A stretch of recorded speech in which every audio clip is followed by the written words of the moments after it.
We are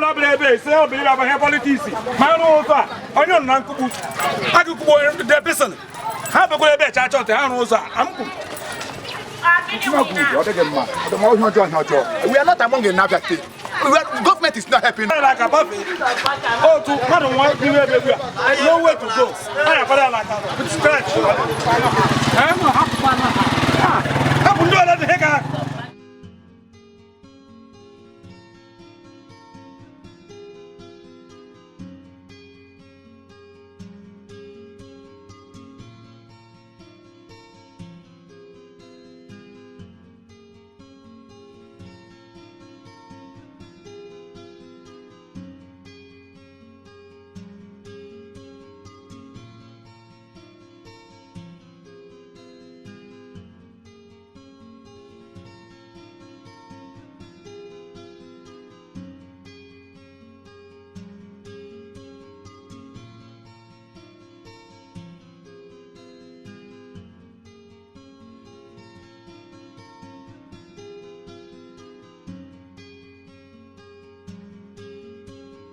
If you are watching me right now, you will realize that this site looks familiar.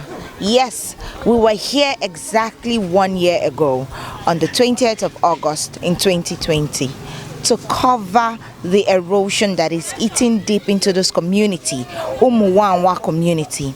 And today we are here again. Now the thing is, on getting here, what we are seeing, it's pathetic because the erosion has eaten further into the community. Looking behind me right now is a big and very deep gully. It is big, it is deep. It wasn't like this the last time we visited. It was very, very small, but now it is large and it is growing deeply. The growth is becoming excess. We are here again today on Rural Matters to call on the relevant authorities to come to the rescue of Umunwanwa people. Erosion will soon wash away this community and something has to be done immediately. My name is Choma Nkwanta Ezengwa. Come along with me on this journey. Please, I am by name Mr. Amanze Chikwendu Donald. I am from Umunwanwa here, precisely from a neighboring village called Umunwanwa Autonomous Community. But by His grace, I spend more of my days, weeks and months here in Umunwanwa because I do my business here. So I stand a better chance to tell the world and the state at large, the world at large, what we are passing through in this place. As I'm talking to you now, this road is impassable. Even pedestrians cannot pass here without fear.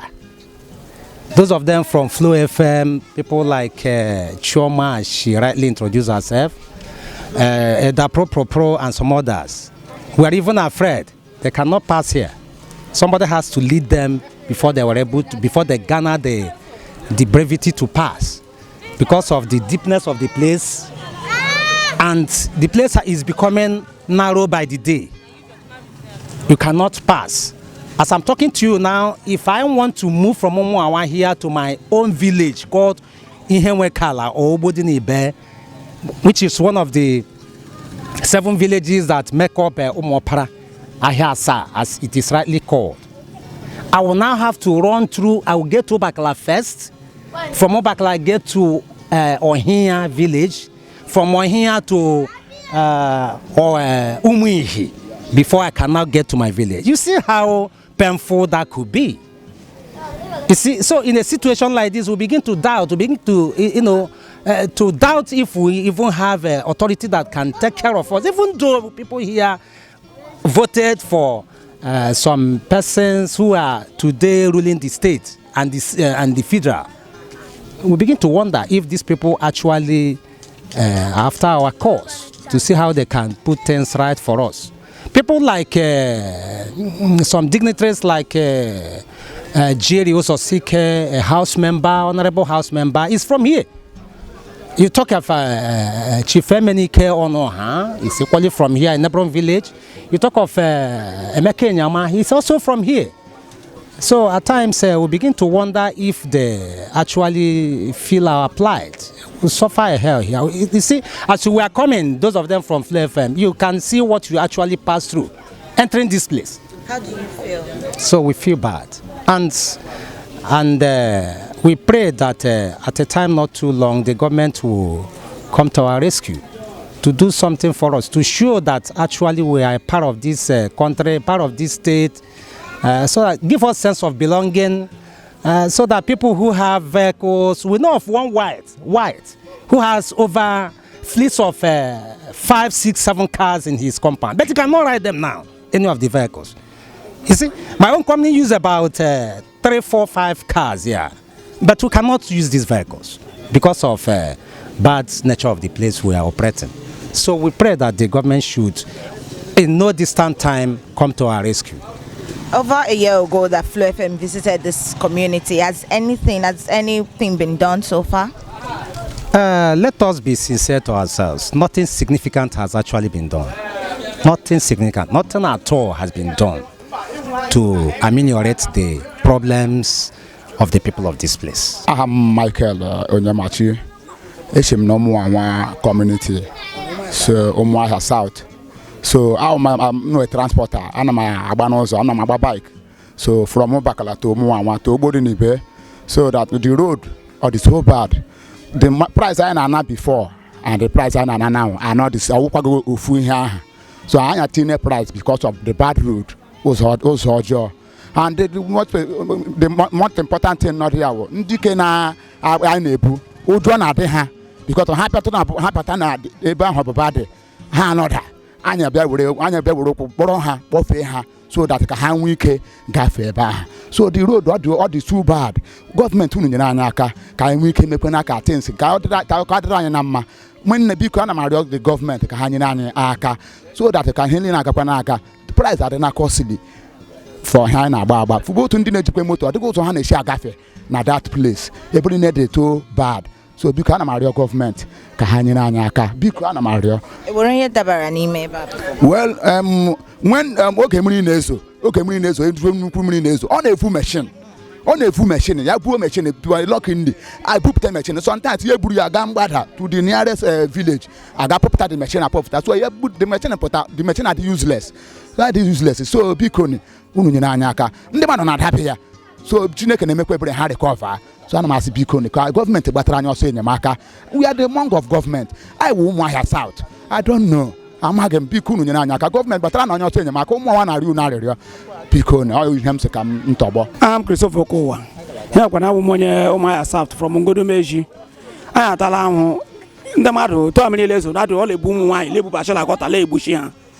Ebo tashi aga chacha. If no to she did adị moto na-agbakwa na duto my brother kwuru before adị moto na-agbakwa na egbu a. Ọ ga onye ọbụla nwụrụ n'ime ogbu di ma ha leju apa aka para before moto apụta. Anyị buru onye atila moto fe gwa olo tashi nọ na anọrọ.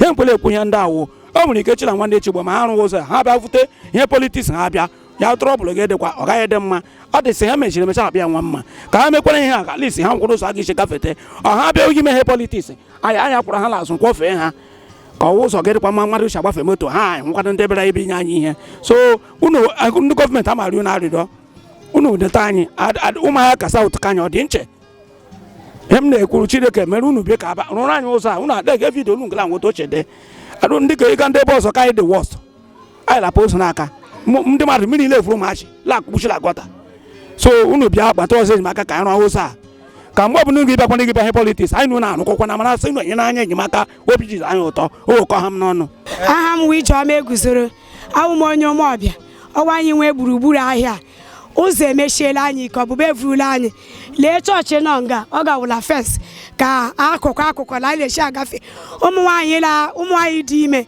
taa ha gara aga gba ọgwụ immunization ọ dịkwa ụzọ ha si agafe onye ọbụla gara achara ibe ya akụkụ ọbụba evurula ụmụ anyị na-aga primary school gọọmenti primary school Umunwanwa ọ dịkwa otu ha na-echi agafe ọ ga ha ga-ịga mma ha eduru ha chi otu akụkụ ha ma daba n'ime ọbụba 2 days ago ma ezigbote mmiri zoro ofu nwa no 17 years abịa so rice la mbara idere mmiri evuru ya ozi reverend shira church laughter ashatwa boys agbabali ime mmiri ma ndị mere shira agwụ ime ọbụba enwe ike gulita da boy so ọrụ ụlọ ụzọ aga Shingaru Imo State Mbise udo anyị na ha abụọ agịla enwe free entrance ndị mmadụ na-agbafe ndị moto na-akwụsị lazụrụ anya ha dịkwa ihe na-aga aga ihe ọ bụla anyị kpọsa ọnwụ naanị anyị lazụrụ ya anyị lara ndị gọọmenti ha nyere anyị aka yesterday o nwere one of our brother nwụrụ apara ya n'aka pafta ya gbaa ya ochi bịa tibia ala moto anyị na-arịọ federal gọọmenti unu nyere n'anya aka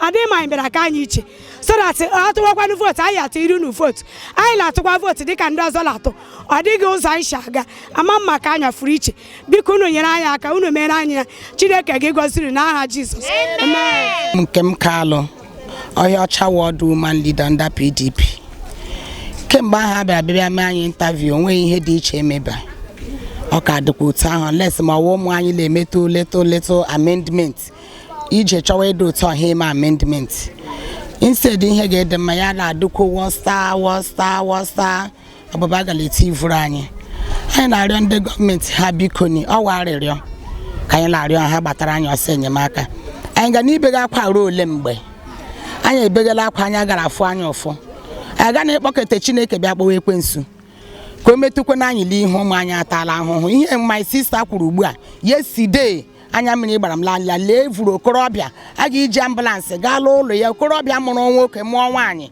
a ga-eji ambụlansị gaa ụlọ ya vuru ya ewere akwa foduo ya naanị ka ahụ otu a ga-esi krọs pụta ya vuru ya gaa mọchụgharị o gburu m akwa yesterday bata ama m n'ime ihe niile Jehova na-eme ihe ya n'oge ya a sịkwana m ka oge ya wurula oge anyị ka ọ gara iwu ihe ga-ime anyị lazụ last time asị m even if la m ahụghị ya ọ ga-ime mana asị m Chineke ya mee ka o mekwe na so that ụmụ anyị ga-ebara anyị uru ndị kele achịkwa na-achị under local government anyị mara ọwụghị ọrụ ha dịka Ọhamadike yesterday with Chief White Chinwoda Anyanwụ ha bịara yesterday bịa lechee ya Ọhamadike that is Emeka Enyama ha bịara yesterday bịa lee ya oge Chomela Dollar House of Assembly representing Umuahia South local government Chief Achụkụwa ha na-ehe eme n'oke ha nwere ike ime dịka mmadụ ha gaa n'imegbu onwe ha federal road wụkwana federal road steeti wụkwana steeti local government wụkwana local government ring road wụ ring road ha la ha agbalị ihe anyị na-arịọkwala ụtụtụ ọwụ ihe anyị na-arịọla ehihie ọkwa ihe anyị na-arịọla abalị ka enye tụrụ n'anya aka atangolu unu ji anya ụlọ ahụkwa ya la ahụkwala ọla ama ova bikoni na sekwa Chineke nna jikwere ha ka ha ji unu ka unu bịa ya gbakwa unu ume ebe ọbụla unu na-aga unu ga-iji okwu ọma unu ụla n'ihi ọwụwa unu mere ọbụba mana unu ụla unu agwaghị ihe unu ọhụrụ ka Chineke gbakwana ha ume ka ha chetara anyị nwa ndị soro ndị alachi achị anyị soro ndị latụ vootu ka ọbụla sị anyị mee nwaanyị lalụghị amụ nwa ihe ọbụla sị ya mee ya eme anyị na ya eme ihe ọbụla sị anyị mee ka anyị mee ka udo dị anyị na-asị ka Chineke nna mee ka ụzọ a ka ọ ga-aga n'aha Jesus. Coming into this community, the road we pass to get here and park our vehicle down there is really bad, and I understand that you are one of the youth members in this community. What are you people doing so far to make sure that the road, at least the part that is motorable and accessible, people can pass through? Okay, it's because of the bad road of the Abuba, because if that we have a good entrance from here, all this thing will not be here. We'll be know how to do. We have been working it before, the time that the road is through. Even on this side, we used to clear it. But since the government is not recognizing us to fill the hole, that is why we leave it like that. Okay.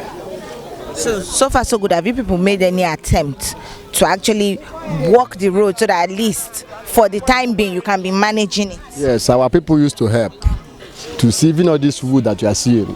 It's our community that paid money for this, and we use it for some months before it came bad like this. So we are trying. Even our people here is trying to make sure that they fill it up. Tell us your name. Sunday Nwosu. Sunday Nwosu. Abụ m onye a na-akpọ ihe papa. Akwanụ m onye na-arụ ọrụ la briji ahụ. Ke ndị mmadụ ọrụ aja ke ndị mmadụ ma. Briji a emebiela. and ebe akwa ni kilomita ya la mini ọ dị ala too high ka those things ọ bụrụ mu na agbatala anya ọsọ enyemaka the thing have spoiled otherwise anya aga kalaje to no na ahụ ya unu no ebe a na-ese ya unu anaghị amata oke okporo ụzọ la eme na ebe anyị gaje now ka bụ unu gwa gọọmenti la anya na uru this place anya tagbuola onwe anyị la ahụ. Thank you very much. Onye mbisa azọte pọlọ ịmachi onye uhu ala udo nga onye na-egbu azụ la mmiri na-arụkwa ọrụ aja akwana nne m nna m shi nga n'ụmụọbịa nga ndị michal ebe a mgbe ụwa nga emebiela aha kemme ebi mebila m ebire 32 years nga alala nke me 6 years jụkwa ha ndị ụmụ amana ndị udo amana mbise niile amana mobo welekwana ihe meni ebe a bụ enwekọta ebe a dị ọwa dị ndị n'uhu ebe a ọwa dị ndị n'uhu ebe a jiri ebe a ji dị otu a ebe m akwa o ụmụnne pam ka m ebe a kemme ọnya Yes. menu na ya hụ na kemme afa ụkwụrụ ama ahụ ọkwa accident bridge olekwu ya gee ntị ibere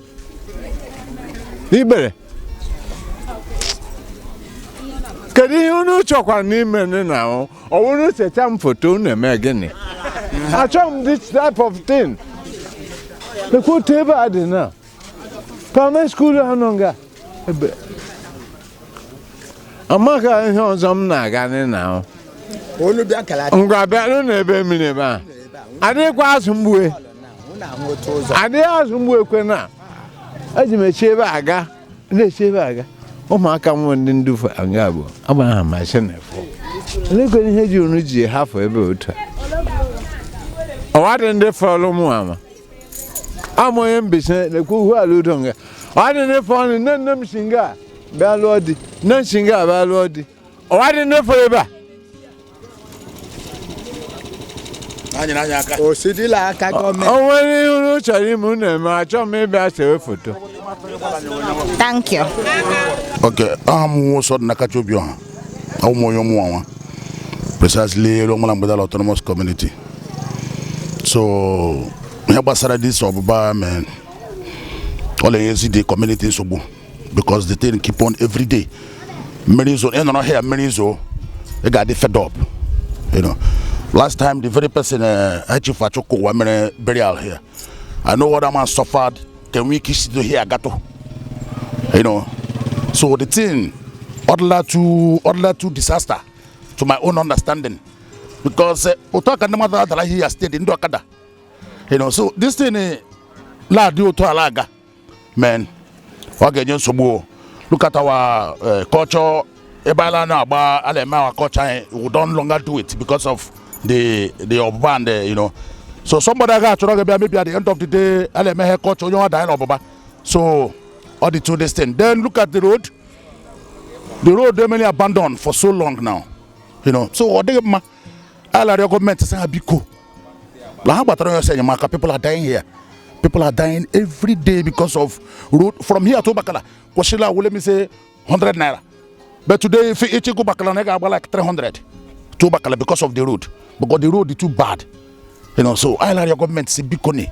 Bikoni how about say maka because I want Longwane la support to the government of Abia State, the government of Nigeria, I am not in support of them, but at the time people are support, you know, you come to the head of the people. So based on Otasha Rofta Hela, Otasha Kofta Hela around here, then Enwokozo, Eje Boafu, Asekagari, no road, don't la bata so Mbisa our closest our neighboring village here. They don't longer come in here because of the road and the gully not here. So, I know a very big problem which your government is having. Can we kind of tap on a week, you know? So, your government is having. Local government, we are suffering. This very road now, I want a primary school now here. This Umunwanwa primary school. Umunwanwa primary school now. Students are not able to because of the road. Because a guy happen one can here across. At the end of the day, I here. Our problem to the village. Then secondly, this our health center not here too. You can no longer cross here with somebody pregnant. A woman pregnant can no longer cross here. So this is the things we need from government to come to our aid and reach this for the community. Very, very big one. So we can marry government. My name is Chaplain Nwachuku Chinenye. I'm from this Umunwanwa Ohiocha community, and I'm one of the opinion leaders in this village. The issue of this village has raised a lot of concern economically, religiously, socially, and culturally. It has become something we don't know what to do again, because several appeals have been made to the government, and it's surprising that up till now nothing has done about it, and I can say we are completely cut off from other villages due to the nature of this road, and it's affecting us badly. Thank you. Of course, business, economic, that's why I said it has affected us. Our goods are no longer bought. Our economic produce, we can't take them out where they are mostly needed, because no vehicle comes in. The little means of transport, the one we call Okada, motorcycle, takes a lot from us. To imagine where an individual before getting to Bakala pays up to 400 naira, something which ordinarily would have taken 100 naira at most, but what's happening now is something very bad and pathetic. So we are not happy, as if we are not part of this country. So that is it. Please, I'm using this medium to plead, because we've cried a lot. So let us adopt this approach of appealing to both the federal and state government to consider us as one of the people that wish good for them, to come and rescue us from this mess. It has completely finished our existence, and they wouldn't want this to continue, because we are part of the livings, and we shouldn't be allowed to perish that way. This is my appealing. We are perishing. They should come and deliver us. Not after saying this and nothing will happen about it, because you are neither the first nor the second, even the third, who have come in this manner to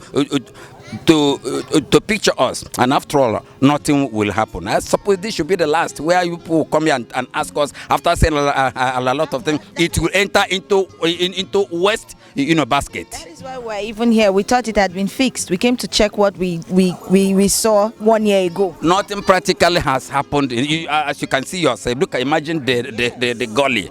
It's a threat to our lives. Please, I beckon on them to come and do something. Right. Thank you very much. Thank you. Okay.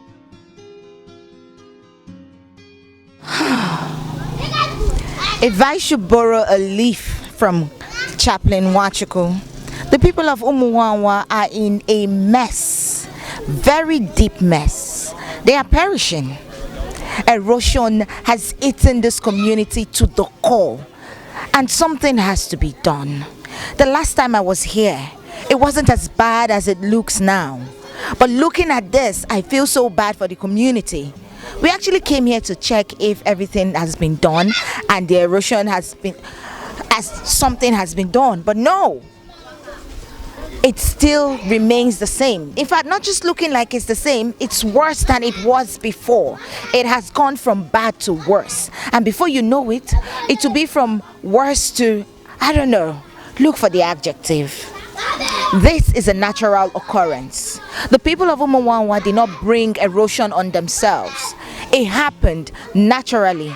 But would we allow this to continue to happen? Yes, it is a natural occurrence, but then the relevant authorities can do something. The government can do something. We are calling on the relevant authorities to come to the rescue of the people of Umunwanwa, because this is a save our soul call, and it is an urgent save our soul call, because something has to be done and done on time. Special thanks to Newmap, our sponsors.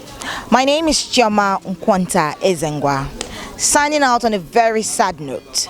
I also thank Elder Propapro, our producer, Stanley FX Joe, our videographer, Mr. Tony, our driver, and Favor, our news intern. Until we come your way again on Rural Matters, stay safe and be responsible.